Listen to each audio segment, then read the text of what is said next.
Capítulo 14. Que el universo es pura imaginación, cómo ésta puede ser satisfecha y qué es lo que está más allá.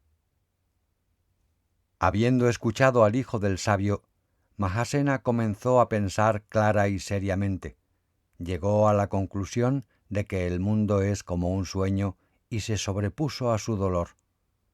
Con su mente fortalecida, ya nada más le perturbó. Entonces preguntó a su compañero: «Hombre santo y sabio, tú conoces este mundo y lo que hay más allá. No creo que haya nada que tú no sepas, así que te ruego que me expliques, ¿cómo puedes decir que todo lo que vemos es pura imaginación? Por más que yo intente imaginar, mi imaginación no se materializa, pero tú has creado un universo con la sola fuerza de tu voluntad. ¿En qué se diferencian el tiempo y el espacio de estas creaciones? Dímelo, por favor». El sabio respondió a esta pregunta: «La voluntad concibe con frutos o sin ellos, dependiendo de si es uniforme o es interrumpida por la indecisión. ¿Acaso no sabes que este entero universo es el fruto del deseo de Brahma? Todo esto parece tener realidad y permanencia sólo debido a la fuerza del deseo original. En cambio, el mundo de tu creación no se lo toma nadie en serio y tu misma desconfianza lo hace inútil.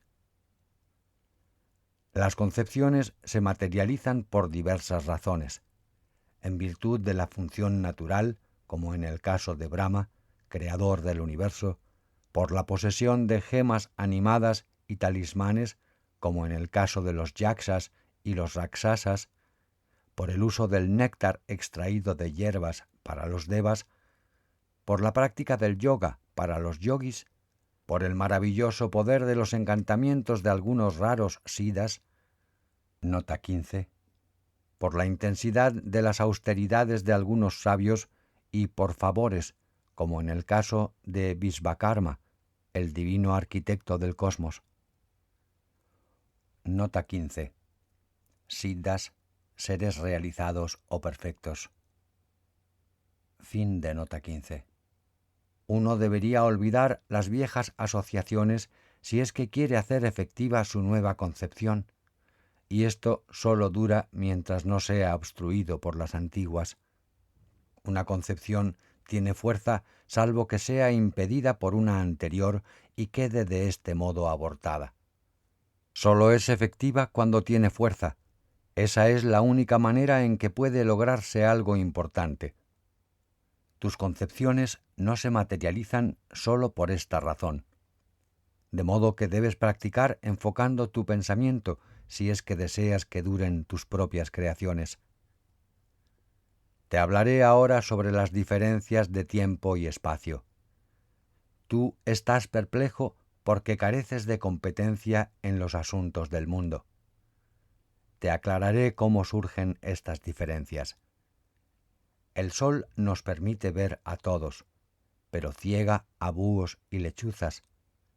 El agua es la morada de los peces, pero ahoga al hombre. El fuego quema al hombre, pero es comida para el pájaro titiri. El fuego es acosado por el agua, pero en la época de la disolución surge en medio del océano. Estas y otras discrepancias parecidas se manifiestan por doquier. El hombre y los animales se dedican a todo tipo de actividades con sus miembros y sentidos, mientras que los espíritus hacen lo mismo con los cuerpos de otros. Los ejemplos podrían ser innumerables. Su explicación reside en esto. La vista es inherente al ojo y no puede existir sin él. Un ojo con ictericia lo ve todo amarillo y la diplopía produce una imagen doble de un objeto simple. Las visiones anormales son por tanto el resultado directo de ojos anormales.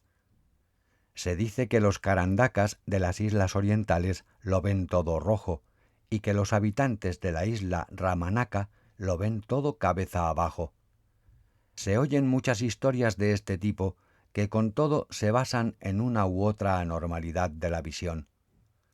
Todas pueden encontrar remedio con un tratamiento, y lo mismo puede decirse de los otros sentidos, incluyendo a la mente, nudo de todos ellos.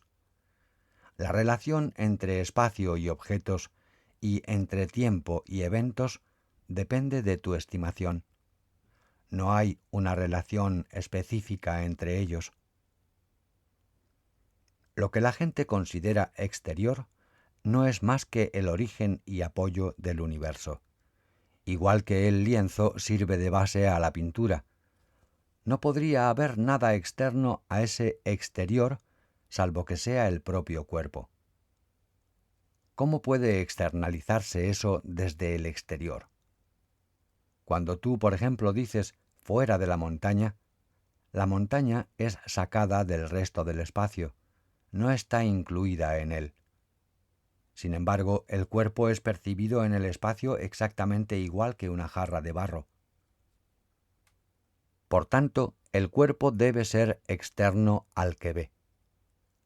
Lo que es visible cae dentro de lo iluminado, o de otro modo no puede ser visto. Así, los objetos iluminados han de estar dentro de la visión de lo que lo ilumina. El cuerpo y todo lo demás son iluminados porque ellos mismos son objetivados. Lo iluminado y lo que lo ilumina no pueden ser idénticos. Pero, de nuevo, lo que ilumina no puede ser objetivado, pues ¿quién es el que ve aparte de él? ¿Y cómo puede la iluminación por la que ve existir aparte de él? Que lo que ilumina permita la luz y sirva como objeto permaneciendo aparte del que ve es algo imposible de mantener. Por tanto, lo que lo ilumina no puede admitir nada extraño en sí, y es la perfección de la iluminación, el ser único de todo. Se extiende como el tiempo y el espacio, son perfectos e infinitos, implicándose mutuamente como lo que ilumina, la iluminación y lo iluminado. En lo que hace al dentro o fuera, todo se halla incluido en la iluminación. ¿Cómo puede haber algo externo más de lo que pueda serlo la cumbre para la montaña? El universo entero está en la iluminación, que brilla por sí misma y es autosuficiente en todas partes y en cualquier tiempo. Esa iluminación es la suprema y trascendental Tripura en toda su majestad. Ella es nombrada como Brahma en los Vedas, como Vishnu por los Vaisnavas, como Shiva por los Saivas y como Shakti por los Shaktas. No hay nada salvo ella. Ella lo sostiene todo con su capacidad, igual que un espejo sostiene las insustanciales imágenes. Ella es lo que ilumina en relación con lo iluminado. El objeto está inmerso en la iluminación como la imagen de una ciudad en un espejo.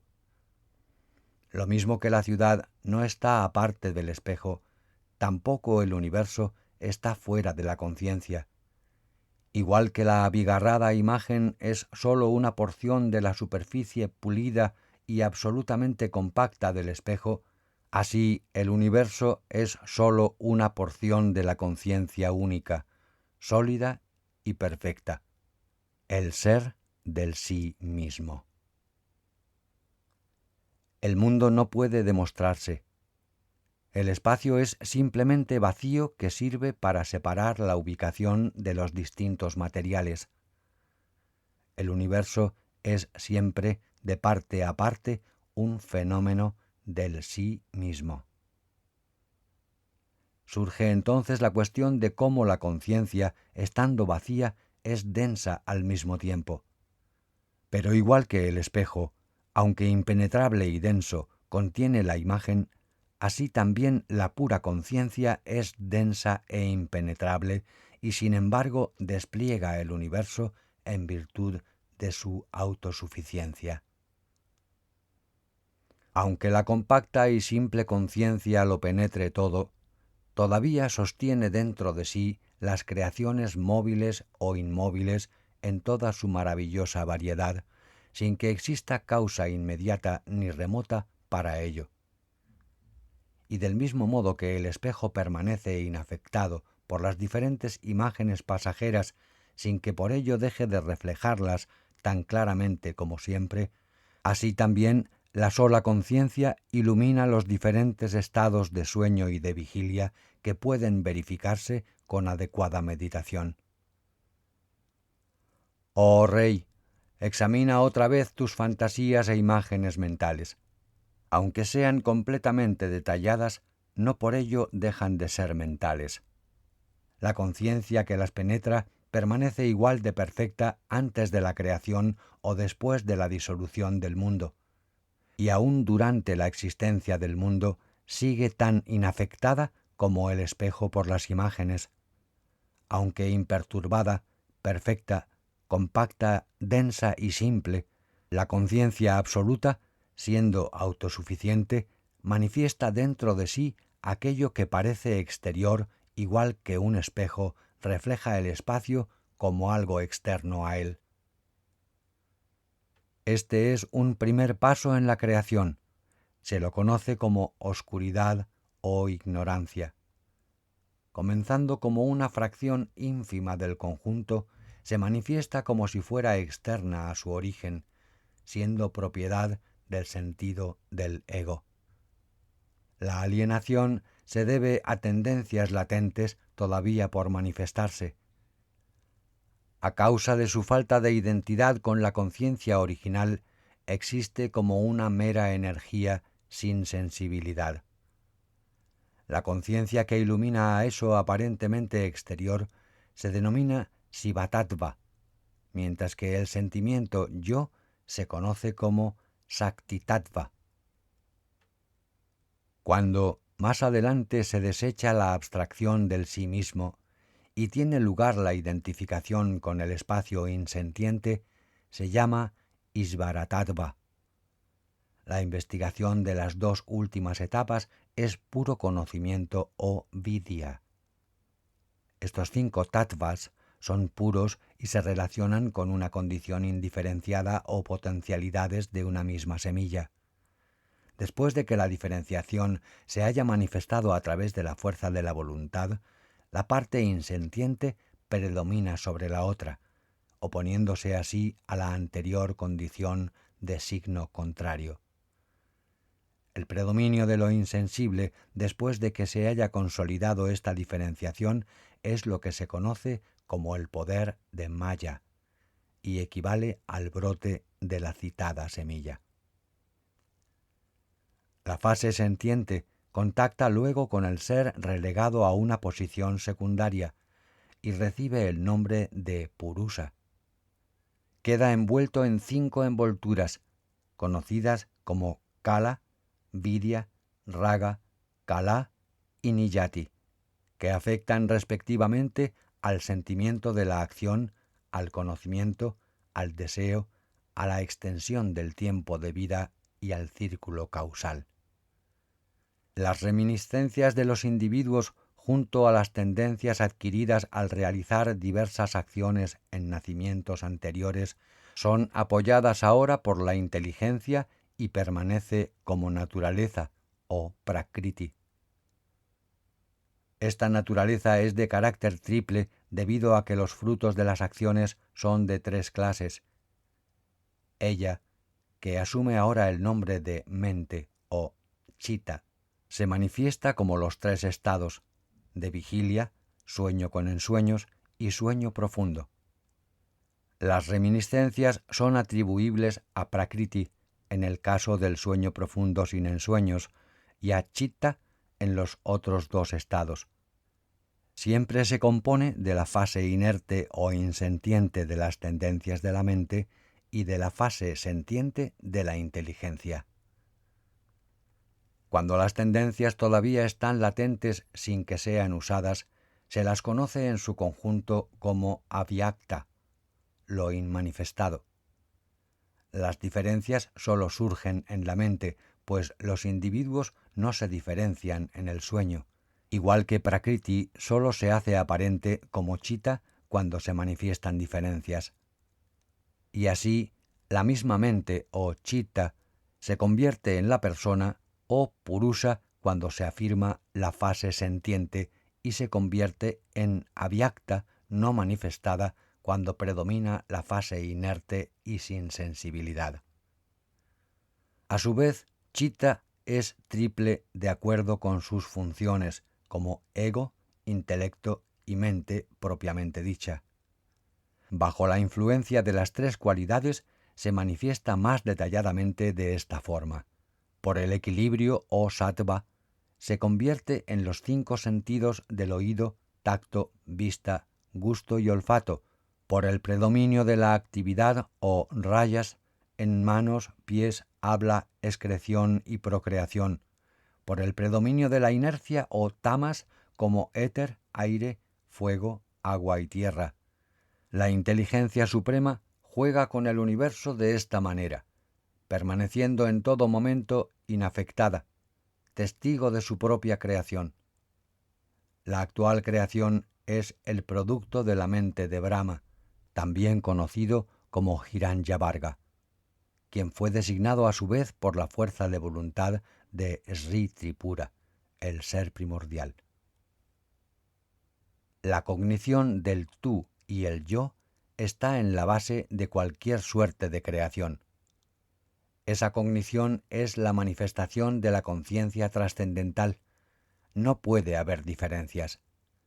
La diversidad en la creación se debe solamente a las cualificaciones de la conciencia. Estas diversas cualidades, como el cuerpo o la edad, son mera imaginería mental del Creador, aun siendo consistentes con los méritos pasados de los individuos. Cuando la fuerza de voluntad creativa se desvanece, sobreviene la disolución y todo vuelve a lo indiferenciado.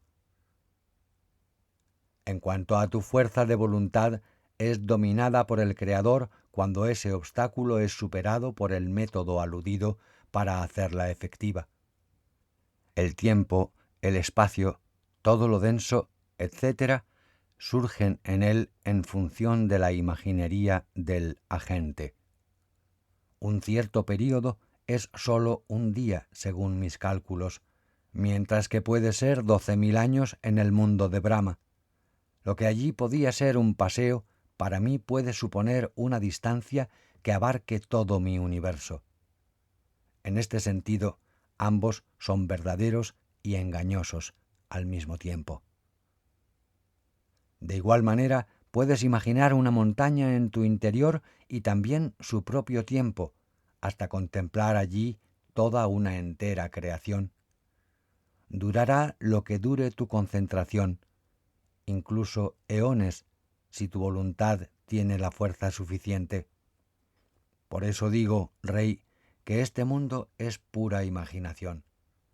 Brilla solamente en la conciencia manifiesta del íntimo sí mismo. Por tanto, lo que parece un mundo externo es realmente una imagen en la pantalla de la mente. La conciencia es la pantalla y la imagen, y es por ello que los yogis son capaces de ver a grandes distancias de tiempo y espacio. Incluso pueden atravesar cualquier distancia en un momento y percibirlo todo con la misma facilidad con la que se coge un fruto en la mano. Reconoce entonces el hecho de que el mundo es simplemente una imagen en el espejo de la conciencia y cultiva la percepción yo soy. Permanece como puro ser y abandona así la ilusión sobre la realidad del mundo. De este modo, tú llegarás a ser tan autosuficiente como yo. Dattatreya continuó. Tras escuchar este discurso del hijo del sabio, el rey se sobrepuso a su engaño, Su intelecto se purificó hasta la comprensión de la meta última. Luego experimentó a través del samadhi la viva fuente de la autosuficiencia, dejando de depender de nadie y llevando una vida larga y feliz. Dejó de identificarse a sí mismo con su cuerpo y se fundió con el espacio trascendental y absoluto hasta la liberación definitiva. Ya ves, Bhargava, que el universo es sólo imaginería mental, ni más ni menos persistente que la fuerza de voluntad de uno. No es independiente del sí mismo. Investiga el asunto por tu propia cuenta y tu engaño se aflojará y se deshará igual que un lazo. Capítulo 15. Sobre qué es necesario saber y qué no, y sobre la naturaleza del ser. El asombro de Parasurama creció más y más tras escuchar de labios de Dattatreya la maravillosa historia de la ciudad de la montaña. Sopesó las enseñanzas de su maestro con mente clara y serena y luego pasó a preguntar: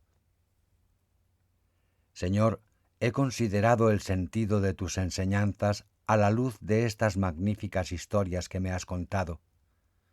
Entiendo que sólo la inteligencia es real y simple, y que los objetos son sólo imágenes tan irreales como una ciudad reflejada en un espejo. La suprema Maheshvari es esa conciencia que se manifiesta como inteligencia y que tiene conocimiento dentro de sí de todo el abanico de los fenómenos, desde el estado no manifiesto del sueño profundo hasta este mundo cambiante y pasajero de la vigilia. Todos estos fenómenos se deben aparentemente a la autosuficiencia de la conciencia y se hacen manifiestos sin ninguna causa inmediata. Todo esto es lo que he comprendido tras una cuidadosa consideración. Pero se dice que esta inteligencia está más allá de la cognición porque permanece siempre como puro conocimiento en sí mismo. No veo entonces cómo puede comprenderse si sobrepasa el conocimiento. Tampoco puede alcanzarse la meta sin comprenderla. La meta es la liberación. ¿Cuál es su naturaleza? Si uno puede liberarse en vida, ¿qué es lo que regula esa vida emancipada, si hay algo que pueda regularla? Por lo demás, existen verdaderos sabios que llevan una vida activa. ¿Qué relación hay entre el mundo de la acción y su ser de pura conciencia? ¿Cómo pueden dedicarse a actuar sin salir de la conciencia inafectada? Una conciencia así sólo puede tener una sola naturaleza, del mismo modo que la liberación ha de ser definitiva y sin cambios para que merezca tal nombre. ¿Cómo podrían advertirse ni tan siquiera diferencias en la vida de los hombres de conocimiento? Algunos de ellos permanecen activos, mientras otros enseñan las escrituras. Algunos continúan sus adoraciones, mientras otros se sumergen en el samadhi. Unos llevan una vida de terribles austeridades, mientras otros dan tranquilamente instrucciones a sus discípulos. Algunos llegan a gobernar con justicia reinos enteros, mientras otros todavía mantienen disputas con las demás escuelas de pensamiento. Unos escriben sus enseñanzas y experiencias, y a otros no les importa simular ignorancia. Algunos hay, en fin, que incluso realizan acciones generalmente consideradas como odiosas y reprobables, pero todos ellos terminan por ser reconocidos como sabios en este mundo de ignorancia.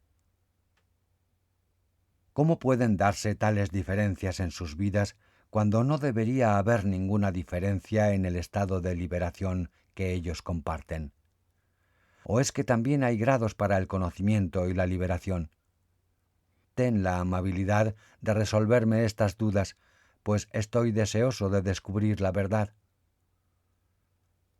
Dattatreya, satisfecho con el interés de su discípulo, respondió de este modo: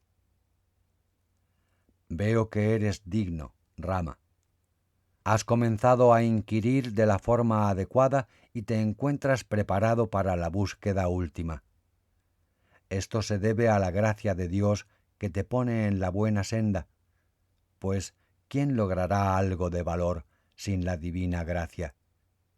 El insustituible trabajo de la divina gracia íntima termina cuando la mirada de uno se vuelve definitivamente hacia adentro para hacerse más honda cada día. Lo que has dicho hasta aquí es cierto. Tú has entendido correctamente la naturaleza de la conciencia, pero no la has realizado todavía.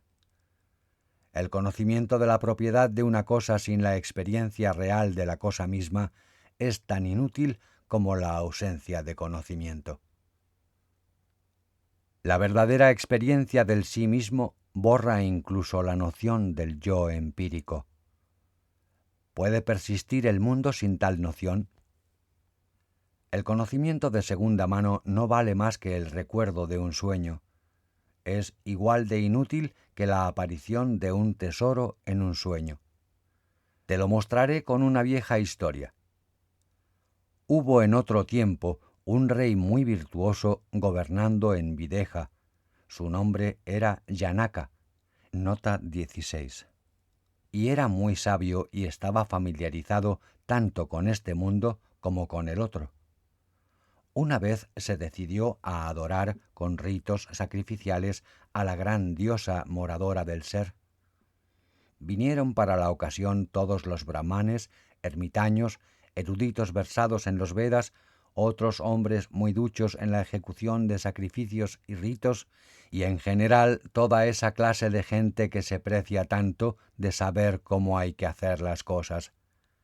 Por aquel tiempo, Varuna, dios de las aguas, quiso realizar también el mismo sacrificio, pero nadie digno aceptó la invitación debido a que todos querían complacer al soberano Janaka, que también los trataba. Nota 16. Janaka es un rey legendario que aparece en Janaka es un rey legendario que aparece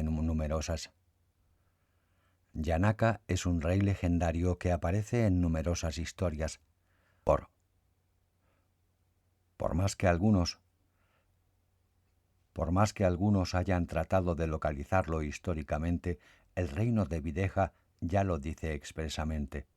El nombre no es otro que la realidad extracorpórea más allá del fondo del sueño. Y su hija Janaki, presenciación, no es otra que la conciencia que atestigua ese denso muro del más impenetrable y genuino olvido. Fin de nota 16. De modo que el hijo de Varuna, que era un dialéctico temible, decidió ir con ellos. Se disfrazó de brahmán para atraer las invitaciones de otros brahmanes. Al entrar en el salón real, bendijo al rey debidamente y se dirigió a él ante toda la asamblea. Oh rey, tu comitiva no es todo lo buena que debiera. Es como un maravilloso lago de lotos florecientes saqueado por cuervos y águilas culebreras. Estaría mucho mejor sin toda esta cuadrilla de incompetentes. No encuentro aquí ni a un solo individuo que, como un cisne inmaculado para un lago de lotos, fuera el adorno de una gran asamblea. Que Dios te bendiga, pero yo no quiero tener nada que ver con esta caterva de imbéciles. Siendo insultada de este modo, la asamblea entera se puso en pie y clamó enfurecida. Esto fue lo más suave de todo lo que le dijeron. ¿Habráse visto el brahmán charlatán? Pero ¿cómo te atreves a insultar a todo el mundo aquí? ¿Qué podrás saber tú que nosotros ignoremos? Tú solo eres un degenerado y un pervertido, así que no nos vengas con faroles. No te vas a ir de aquí hasta que nos demuestres tu superioridad sobre nosotros. Hay aquí grandes eruditos venidos de las partes más lejanas del mundo. ¿Es que crees que les vas a cerrar la boca con tu sabiduría? Dinos ¿cuál es esa especialidad tuya en la que pretendes ser más competente? Ante el desafío, Varuni contestó: dentro de un solo momento procederé a derrotar en debate a todos y a cada uno de vosotros, uno por uno. Pero será sólo con la condición de que si soy derrotado, me arrojaréis al mar, y si yo os derroto a vosotros, también os mandaré al mar uno detrás de otro. Si os parece bien la condición, podemos empezar ya y con el debido orden. Ellos se mostraron de acuerdo y el debate comenzó con la mayor seriedad. Los eruditos fueron derrotados uno a uno por la falaz y retorcida lógica de su oponente, y pronto fueron centenares los que bebían agua salada. Los seguidores de Varuna tomaron a los eruditos que se hundían en el agua para su sacrificio, donde fueron recibidos con el mayor respeto y para su gran asombro y satisfacción. Entre los que se hundieron había uno que se llamaba Cajoda. Su hijo Astabacra, nota 17. Habiendo sabido el destino de su padre, se apresuró a ir a la corte de Yanaka y desafió al falaz dialéctico. El autor de toda la farsa fue esta vez derrotado y también mandado al mar por el joven vengador. Entonces Varuni se despojó de su disfraz ante la corte e hizo aparecer de nuevo a todos los hombres que había lanzado al mar. El hijo de Cajoda estaba henchido de orgullo y se comportó ofensivamente con la asamblea. Los pretenciosos eruditos tuvieron que pasar ahora por el trago de ser mortificados delante de la juventud. Nota 17. Este legendario diálogo entre Astabacra y Yanaka es también el objeto de otra obra independiente, el Astabacra Gita, que se encuentra entre los textos de Advaita Vedanta más famosos. Fin de nota 17.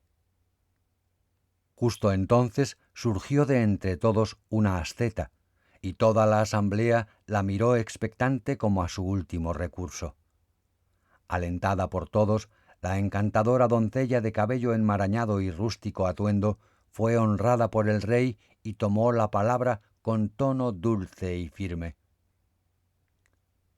Oh pequeño hijo de Cajoda, sin duda tienes un talento consumado, pues has rescatado a estos brahmanes al derrotar a Varuni en el debate. Me gustaría plantearte una escueta pregunta, a la que te pido des respuesta directa, clara y sin reservas. ¿Cuál es esa condición que una vez alcanzada concede la inmortalidad completa, una vez conocida disipa todas las dudas y en la que una vez establecido desaparecen todos los deseos? Si tú conoces ese estado sin límites, te pido por favor que me lo digas.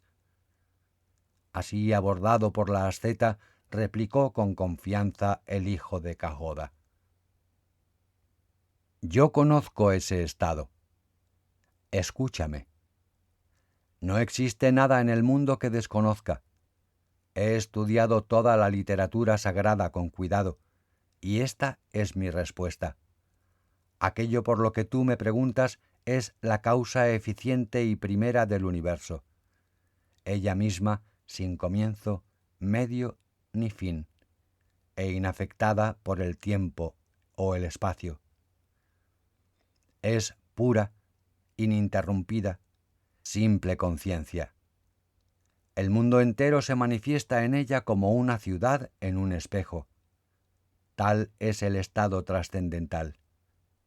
Comprendiéndolo, uno se hace inmortal. Termina para siempre con las dudas al eliminar la razón de la ignorancia, y ya no deja espacio para el deseo, porque aquello que está más allá es plenamente experimentado. Y además es incognoscible, puesto que no hay nadie que lo pueda conocer, salvo él mismo. Asceta, ya te he dicho la verdad, tal como afirman las Escrituras. Después de la respuesta de Astabacra, La asceta tomó de nuevo la palabra. Joven sabio, lo que tú afirmas está muy bien dicho y es aceptado por todos. Pero quiero que atiendas a la parte de tu respuesta en la que por un lado admites su incognoscibilidad debido a la ausencia de un conocedor fuera de la conciencia y por otro también que su conocimiento otorga inmortalidad y perfección. ¿Cómo reconciliar estas dos afirmaciones? O bien admites que esa conciencia es incognoscible y tendrías que concluir su inexistencia si tú no la conoces, o bien afirmas que existe porque tú la conoces y en ese caso no es incognoscible. Está claro que tú hablas por un conocimiento de segunda mano recogido de las diferentes escrituras. No has podido realizarlo, luego no se trata de un conocimiento personal. Si lo piensas, tus palabras equivalen a decir que tienes un conocimiento personal de las imágenes, pero no del espejo. ¿Cómo puede ser eso? El rey Yanaka y su asamblea no se merecen semejantes vacuidades. El joven se sintió avergonzado ante esta reprimenda, permaneciendo por un buen rato con la cabeza gacha y cavilando. Pero no pudo encontrar ninguna respuesta aceptable a su pregunta, y finalmente se sometió ante ella con la mayor humildad. Oh asceta, en verdad no tengo respuesta para tu pregunta. Antes querría ser tu discípulo. Te ruego que me indiques cómo se reconcilian las dos afirmaciones de las Escrituras. Quisiera al menos decir en mi defensa que yo no he dicho ninguna falsedad manifiesta, pues no ignoro que los méritos que pueda tener un mentiroso son borrados por sus mentiras y le niegan todo valor. La asceta apreció la sinceridad de Astabacra y le dijo delante de la asamblea: Muchacho, hay muchos que viven en el engaño por ignorar esta sublime verdad. Las estériles polémicas nunca ayudarán a nadie a acercarse a lo real, pues está a resguardo de cualquier clase de razonamientos. De todos los aquí reunidos en asamblea, ninguno ha experimentado esta realidad, salvo el propio rey y yo mismo. No es una materia para ser discutida. La lógica más brillante podrá tal vez exponerla, pero no demostrarla ni mucho menos alcanzarla. Aunque completamente por encima de la lógica y de la agudeza intelectual, puede ser comprendida por el servicio al Maestro y la gracia de Dios. Escúchame atentamente, tú, hijo de sabio, pues esto es difícil de entender incluso cuando se explica con acierto. Tampoco ayuda a escucharlo miles de veces, salvo que uno compruebe las enseñanzas por medio de la investigación en el ser con mente íntegramente concentrada. Esto es igual que la historia del malentendido del príncipe, que creyó que le habían robado un collar de perlas y que no se convenció de lo contrario con ninguna explicación hasta que reparó en que pendía de su propio cuello. Del mismo modo, joven, por más inteligente que uno sea, jamás conocerá su propio ser por ningún tipo de enseñanza a menos que se tome el trabajo de comprobarlo por sí mismo. Y eso no será posible mientras su mente siga mirando hacia fuera. Una lámpara ilumina todo su entorno, pero no se ilumina a sí misma ni a ninguna otra luz. Y sin embargo, su brillo solo viene de sí misma, sin necesidad de otra fuente.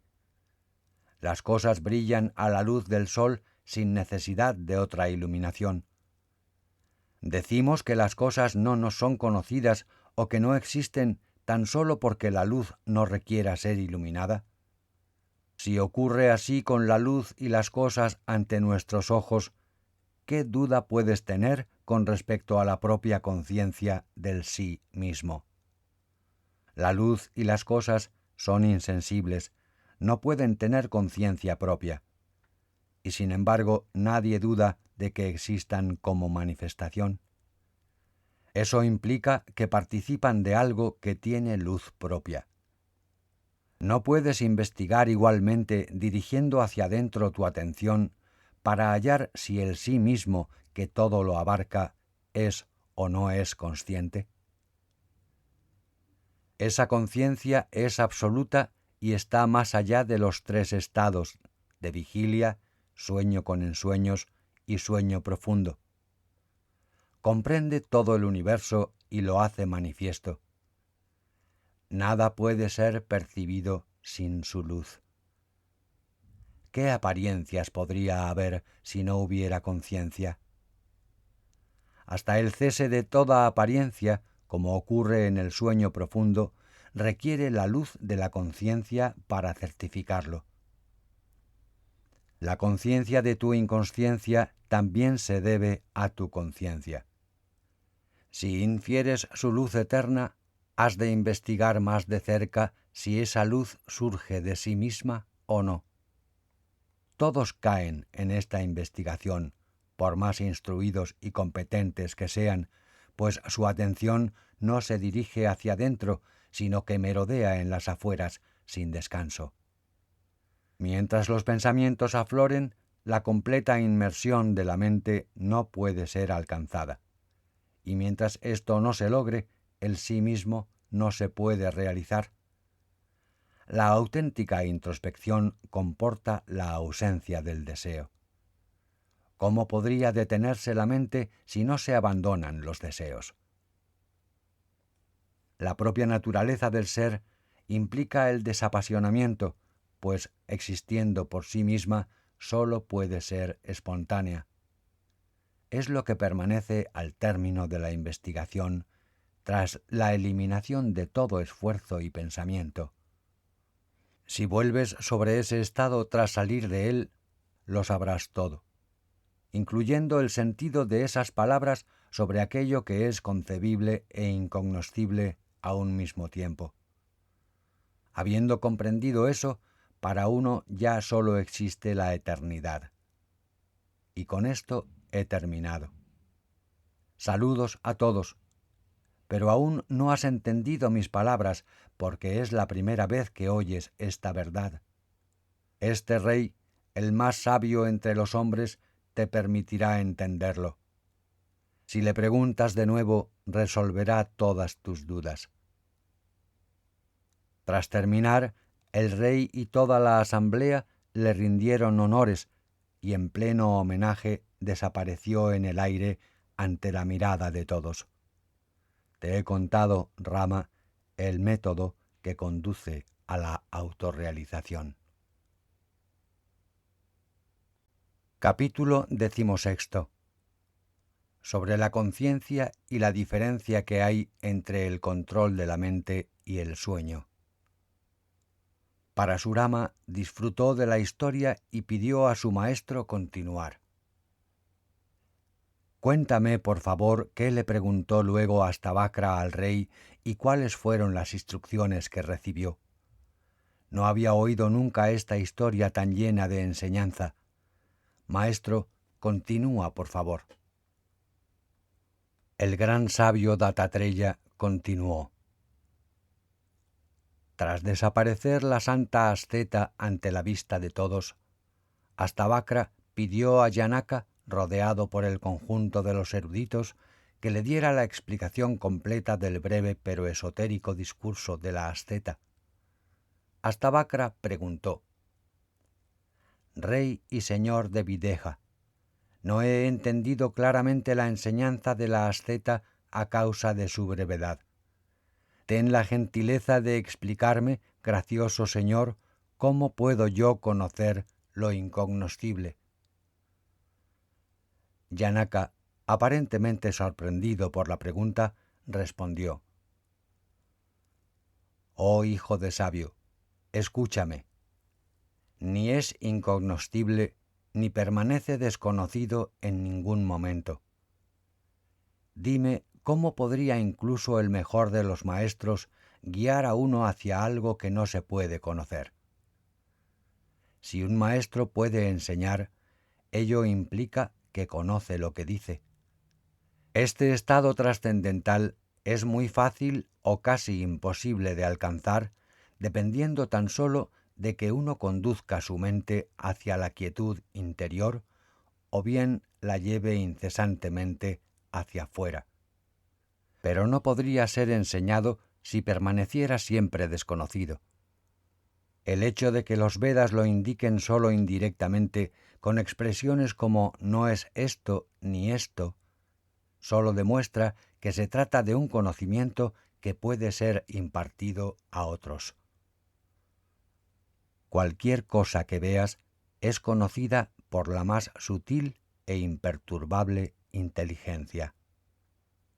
Analiza ahora la conciencia subyacente que, aun abstracta y separada de los objetos materiales, los ilumina a todos por igual. Conoce eso como la verdad. Oh sabio, lo que carece de luz propia sólo puede caer dentro de la esfera de la inteligencia y no puede ser la inteligencia misma. La inteligencia es aquello por lo que los objetos son conocidos. No podría ser lo que es si se volviera un objeto de conocimiento. Lo que es inteligible ha de ser siempre diferente de la inteligencia misma, o de otro modo no podría ser conocido por ella. La inteligencia, en el sentido más abstracto, no admite partes, que es lo más característico de los objetos. Por esto los objetos adoptan formas. Observa atentamente la inteligencia absoluta tras eliminar todo lo demás. Igual que el espejo asume el color de las imágenes, así la inteligencia pura adopta las diferentes formas de los objetos en virtud de su adherencia intrínseca. Esta pura inteligencia puede, por tanto, hacerse manifiesta eliminando de ella todo lo que se puede conocer. No se puede conocer como esto o aquello, porque en realidad es el único soporte de todo. Siendo esto el sí mismo del buscador, no es propiamente cognoscible. Has de investigar tu ser verdadero tal como te he dicho.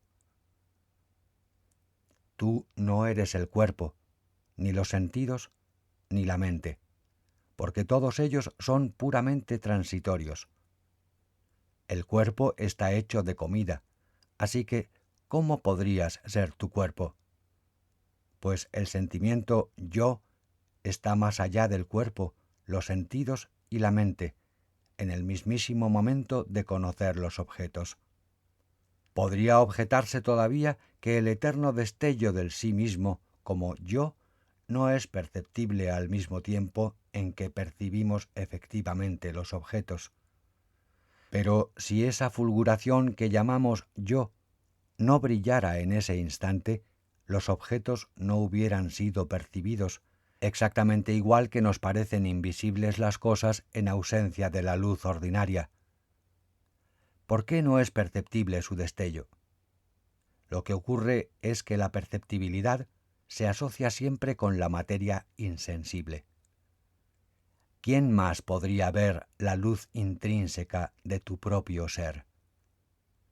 No puede brillar como algo separado y exento, pero está ahí como yo.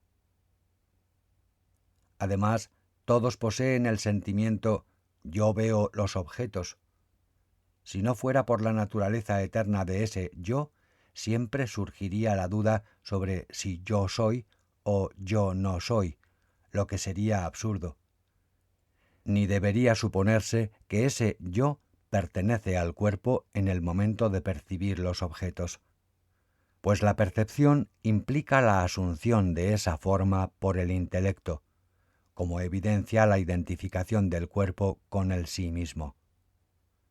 Ni tampoco debería decirse que en el momento de la percepción, yo soy Chaitra, de este y de este modo, pues el sentimiento de ser Chaitra está añadido al sentimiento yo, mientras que el sentir yo nunca se pierde para quien se identifica con Chaitra. La continuidad de ese yo persiste incluso con el sueño profundo y el samadhi. De otro modo, después del sueño, un hombre se despertaría como otro diferente.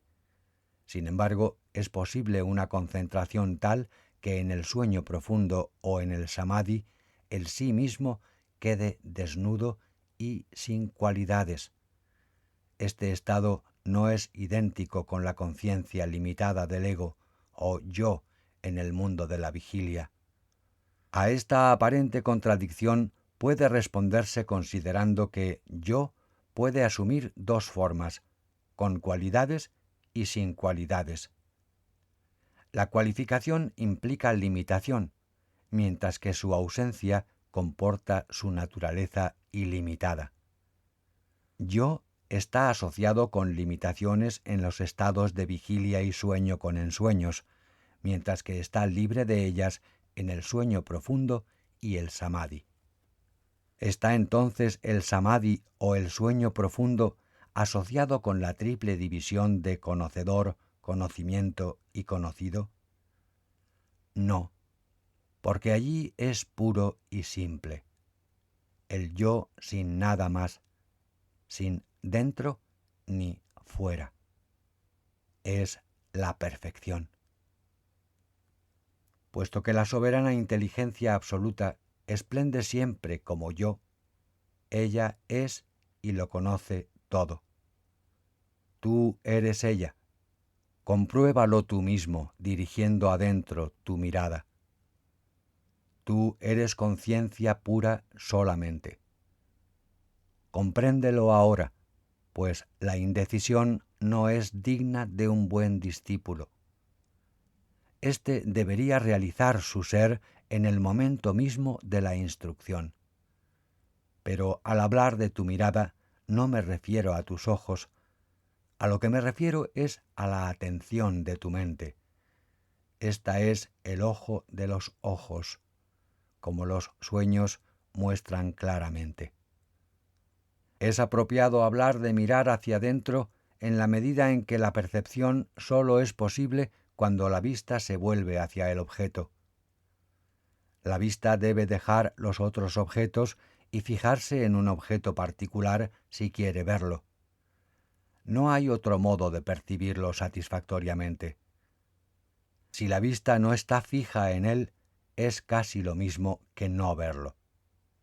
Y lo mismo podemos decir del sentido del oído y los otros. Esto también se aplica a la mente en sensaciones como el placer o el dolor, que no se sienten definidamente si la actividad mental está volcada en otras consideraciones. Las percepciones externas, sin excepción, requieren de dos condiciones, que son la supresión de las otras y la selección y atención en una. Pero la autorrealización difiere de todas las demás en que sólo una condición le basta: la eliminación de todo lo demás. Te diré cuál es la razón de esto. Aunque la conciencia es incognoscible, es todavía comprensible para la mente pura. Hasta los más instruidos suelen quedar perplejos ante esta posibilidad. Pero también las percepciones externas de la mente dependen de dos condiciones. La primera es la eliminación del resto de las percepciones y la segunda, la fijación en un objeto de percepción en particular. Con solo que la mente sea alejada de las otras percepciones, se torna indiferente por la misma ausencia de cualquier percepción. Por tanto, la concentración en un objeto particular es necesaria para la percepción de las cosas de fuera. Pero puesto que la conciencia es el sí mismo y no está apartado de la mente, la concentración en ella no es necesaria para su realización. Basta con que el resto de las apercepciones y pensamientos sean eliminados de la mente para que el ser se haga evidente. Si un hombre quiere distinguir una imagen particular de entre todas las que pasan frente a él como los reflejos de un espejo, debe retirar su atención del resto de las imágenes y fijarse en esa en particular. Si, del otro lado, quiere ver el espacio reflejado, basta con que retire su atención de las imágenes para que el espacio se manifieste sin ninguna atención de su parte, puesto que el espacio es inmanente a todo y ya está reflejado allí también, aunque haya permanecido inadvertido debido a que las localizaciones y separaciones respectivas de las imágenes atraen alternativamente la atención. El espacio, soporte inmanente de todo, se hace manifiesto sólo si la atención se desvía del panorama. De la misma manera, la conciencia es el soporte inmanente de todo y permanece siempre perfecta como el espacio, llenando incluso la mente. Desviar la atención de los otros objetos y temas es todo lo que se necesita para la autorrealización. ¿O acaso piensas que eso que se ilumina a sí mismo puede faltar en alguna parte? Realmente no puede haber lugar ni instante donde esté ausente la conciencia. La ausencia de ésta sería la ausencia de los otros. Por tanto, la conciencia del sí mismo se manifiesta simplemente con desviar la atención de cualquier otra cosa o pensamiento. La realización del sí mismo requiere sólo la absoluta pureza. Ni siquiera hace falta la concentración de la mente. Es sólo por esto que se dice que el sí mismo es incognoscible, en el sentido objetivo, se entiende. Por eso se ha dicho también que el único requisito para la autorrealización es la pureza de mente. Pero la única impureza de la mente es el pensamiento. Mantener la mente pura es hacerla libre de pensamientos.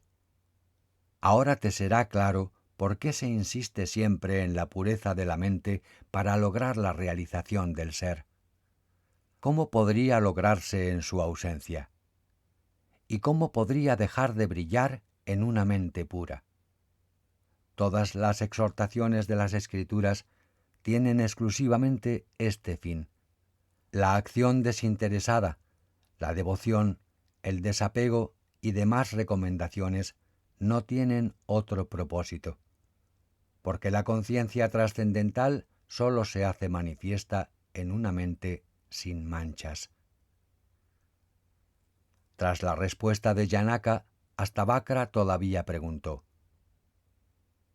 «Oh rey, si lo que tú dices es que la mente que se ha vuelto pasiva por eliminación de pensamientos tiene la capacidad de revelar la suprema conciencia, entonces el sueño lo haría de forma automática, pues satisface tu condición sin el menor esfuerzo».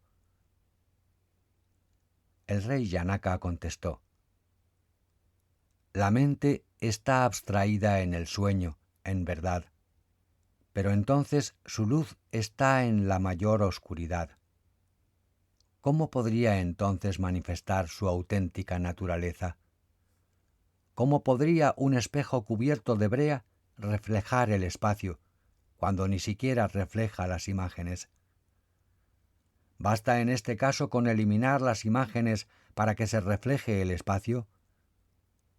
Del mismo modo, la mente se halla velada por la oscuridad del sueño y no es apta para iluminar el pensamiento. ¿Cómo podría revelarse en la mente la luz de la conciencia cuando es la propia mente la que sufre un eclipse? ¿Puede una astilla de madera reflejar un objeto por el simple hecho de que excluyamos todos los otros objetos? La reflexión sólo podrá tener lugar en una superficie reflectante, no en cualquier clase de superficie. Del mismo modo, la realización del ser sólo puede darse con una mente alerta y no con una mente aturdida. Los niños recién nacidos no son conscientes del sí mismo tan solo porque no han desarrollado la atención. La analogía con el espejo embreado se puede llevar más lejos. La brea puede evitar que se vean las imágenes, pero no puede afectar a la cualidad del espejo, pues la negrura de la capa de alquitrán todavía ha de encontrar su reflejo en el interior del espejo. Así también la mente, aún apartada de los sueños y la vigilia, está sujeta y condicionada por la oscuridad del sueño, y no libre de cualidades. Esto es evidente por la reminiscencia o sensación de profunda ignorancia que nos deja el sueño al despertarnos. Te diré ahora cuál es la diferencia entre el sueño profundo y el samadhi. Hay dos estados básicos de la mente, la iluminación y la consideración. El primero consiste en una asociación de la mente con un objeto externo y el segundo en la deliberación sobre el objeto visto. La iluminación o percepción no está cualificada por las limitaciones de los objetos, mientras que las deliberaciones del pensamiento sí asumen esas limitaciones para poder definirlos claramente. No se advierte ninguna distinción en la fase preliminar de percepción primaria. Puesto que la cosa misma no está todavía definida, decimos de esta iluminación que no tiene cualidades. La cosa queda definida más tarde, cuando se dice que es tal o cual, de esta u otra forma. Así se obtiene una percepción más elaborada de la cosa tras la deliberación. Pero la deliberación puede ser a su vez de dos clases. Una es sobre la experiencia actual y la otra es una cavilación sobre la anterior, y la llamamos memoria. La gente siempre alterna entre estos dos modos. El sueño sin ensueños se caracteriza únicamente por la nula percepción del sueño, una experiencia que persiste ininterrumpida durante un buen tiempo, mientras que el estado de vigilia se caracteriza sobre todo por la deliberación y está continuamente interrumpido por pensamientos, única razón por la que se dice que no es ignorancia. El sueño es un estado de nescencia, aun consistiendo solo en iluminación. Se dice que es ignorancia por la misma razón que la luz, aun siendo luminosa, carece de sensibilidad. Esta conclusión la refrendan los sabios. El sueño es lo primero que surge de la esfera primordial, conocida también como gran vacío o lo no manifestado. El estado preponderante en el fondo del sueño es el sentimiento de que no hay nada. Este sentimiento también predomina en la vigilia, incluso a plena luz del día y con todo bien visible. Pero esta ignorancia se hace polvo ante el continuo y repetido brotar de los pensamientos. El sabio dice que la mente se sumerge en el sueño porque está iluminando el mundo no manifestado. Pero este sumergirse de la mente no es con todo privativo del sueño, pues ocurre también en el instante de la cognición de las cosas. Te hablaré ahora de mi propia experiencia. Este tema deja perplejos incluso a los sabios consumados. Estos tres estados, a saber, el samadhi, el sueño y el instante de la cognición de los objetos, se caracterizan por la ausencia de perturbación. Pero aparte de que cada estado ilumina sus propias percepciones, aquí la diferencia principal está en la recapitulación posterior de los estados respectivos. Si atendemos a qué es lo que se percibe en cada estado, en el samadhi se manifiesta la realidad absoluta. En el sueño profundo está el vacío de lo no manifestado, y en la vigilia hay cognición de la diversidad. Aquello que ilumina es, sin embargo, lo mismo en todos los estados y no cambia en absoluto con ellos. Por eso se lo llama inteligencia abstracta o pura.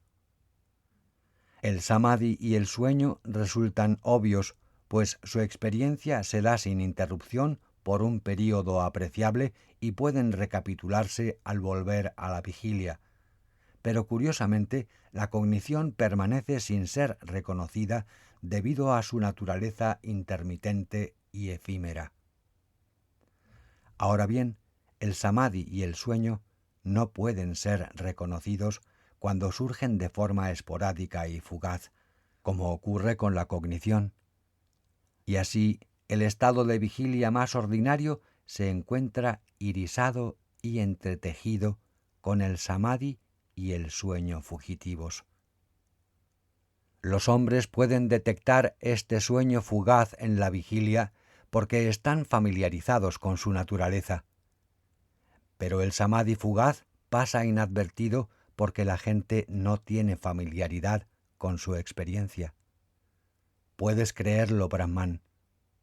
Ese samadhi fugaz está siendo realmente experimentado por todos, incluso en sus momentos más atareados, pero pasa inadvertido por falta de familiaridad.